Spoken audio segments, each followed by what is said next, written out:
to make molecules. You can use marshmallows, pom-poms, but we're using gumdrops. This is a great way to model elements and molecules because we can't even see them.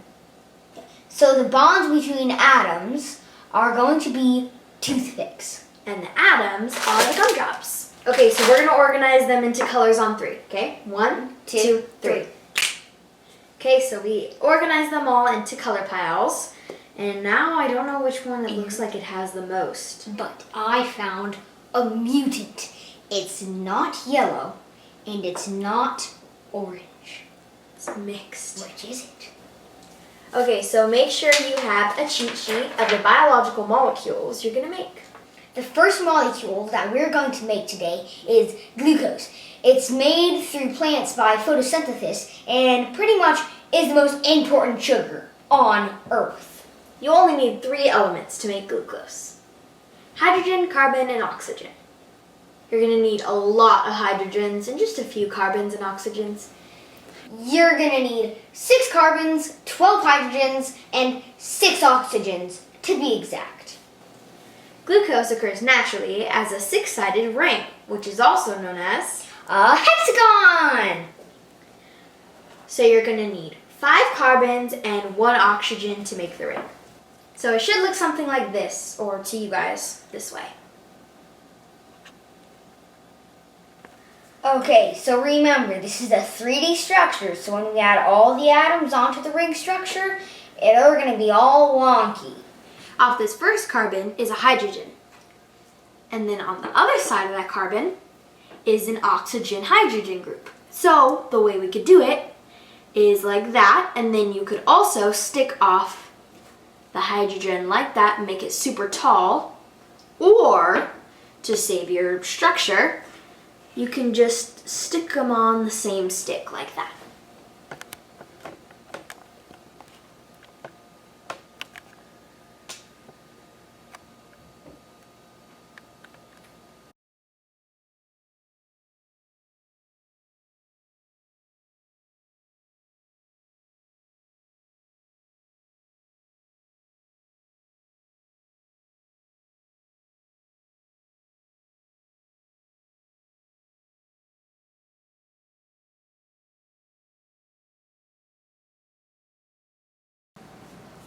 So this part was tricky, especially for me, because these two were together, and then these two were bonded on the same one, and these guys can hold up to 4 bonds, and these guys are attached to him, and he's also got an OH group attached to him as well. So he is the special carbon.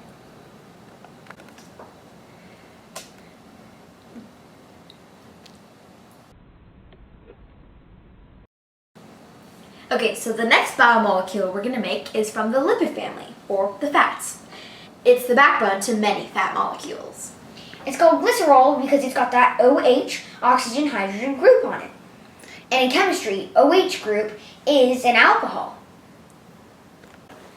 And my glycerol looks like this. Ta-da! This is my Hope it glycerol. doesn't fall apart. It literally looks like a spine.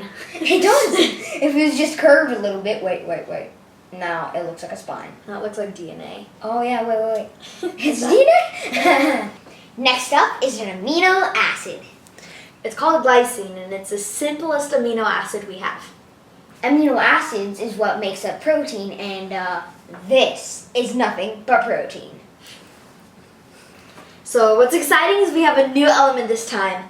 Nitrogen! We have a unique situation where 2 atoms are sharing 2 sets of electrons, otherwise known as a double bond. So this is glycine with a double bond right here.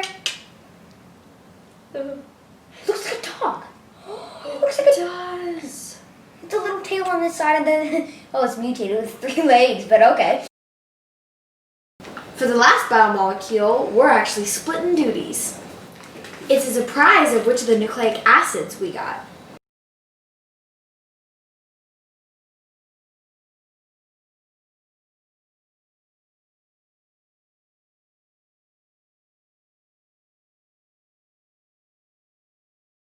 The last biomolecule is nucleic acids.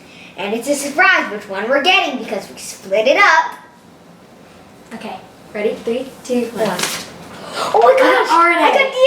I got DNA! Oh, I love DNA. This looks so cool. Okay, so we're just making the sugar part of an RNA molecule or a DNA molecule. It's funny how they're called ribose and deoxyribose. I wonder what the difference is. Yeah.